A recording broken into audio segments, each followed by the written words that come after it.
Bebe Cool agudde Bobi Wine mu Malaka agamba bulusajja gwe olina olutimatima olina ettima olina ekkoko mutwe owalana Jose Chameleone olukuba lifetime competitor mu music industry wali omitinzeko abantu abenjawulo mu music industry kwegata n'abayimbi abalala naye olwokuba Jose Chameleone yavudde n'amiting abayimbi gweno kyakuyisiza bubi era olowooza nti buli kimu kikugwanira. Bobi Wine yavuddeyo n'agamba abayimbi nti mwaswaziza ekitiibwa ky'abayimbi era yavuddeyo n'ayita ekibiina ky'abayimbi ti UMA, Uganda Beggars Association, not Uganda Musicians Association. N'abagamba tebafa ku mbeera z'abantu. Bebe Cool amuchallenge nze ne points ezenjawulo zikubeera ntukutuusaako nawe olyoka ozibeere nti ozimanye ozitegeere olieno osokola bulutalo lugendo kuba nti lukunyomera.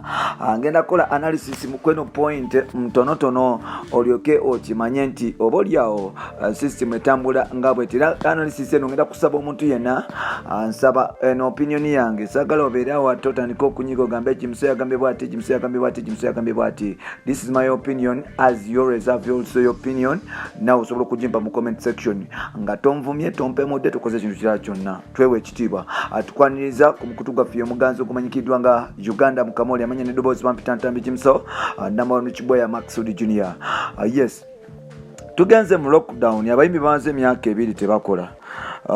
Bobi Wine bambanninga emyaka giri batandika okubanninga mu 2018 naye nga ne bambanningira ebiseera byali member of parliament yali ayingiza akasente.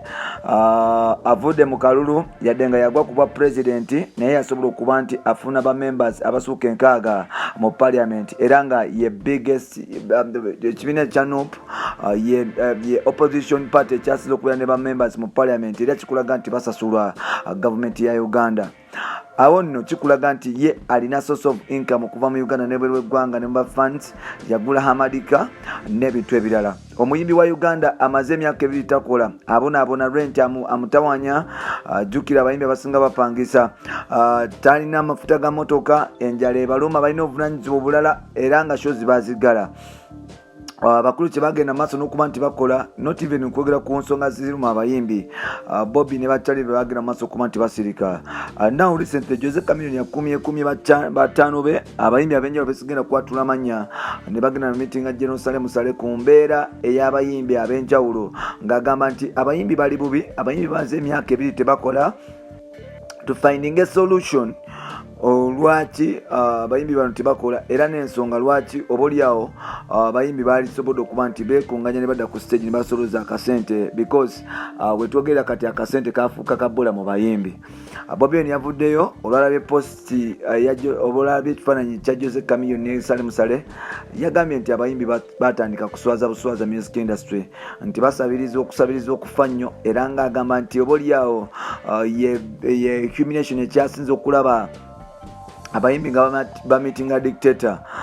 Waliwo ebifaananyi ebivuddeyo nga Bobi Wine amitinze Sale Musale, waliwo ebifaananyi ebivuddeyo nga Bobi Wine alina Kayihura, waliwo ebifaananyi ebivuddeyo nga Bobi Wine alina Museveni. Obaolyawo ebifaananyi ebyo bitandise okuba nti bitambula ku mikutu gya intaneti nga bagamba nti gwe boogamba b'okudaalira obubi toba mitingangako. Now Bebe Cool avudde n'agamba nti musajja mukulu Bobi Wine twakuyita mu parliament, twakusindika mu parliament ogende okuba nti okiikirira abantu ba bulijjo ne art industry naye wamaliriza ekisanja kyo kyonna nga tosobodde kwogera ku art industry yadde teketereza art industry ng'okimanyi bulungi nti corporate etuluma wagenda mu maaso n'okuba nti ofuna ebintu byongo ow'enjawulo era wabifuna independently.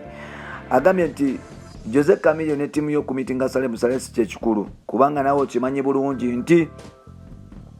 nti waliwo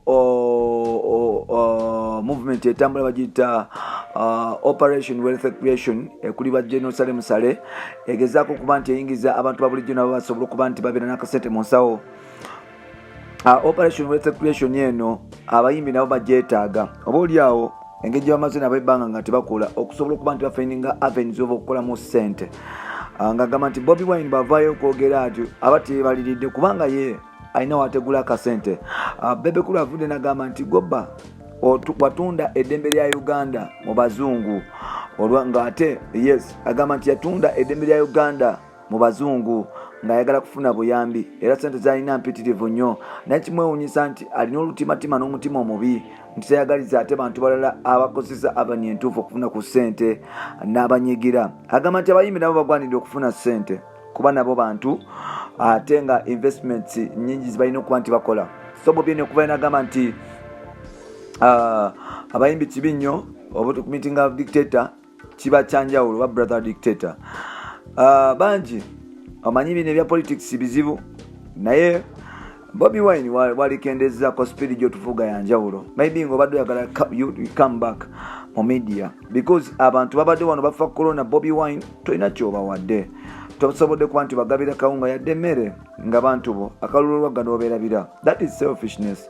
A leader can't play it like that, not because you don't have or not because you have too much, but you have to share with your people.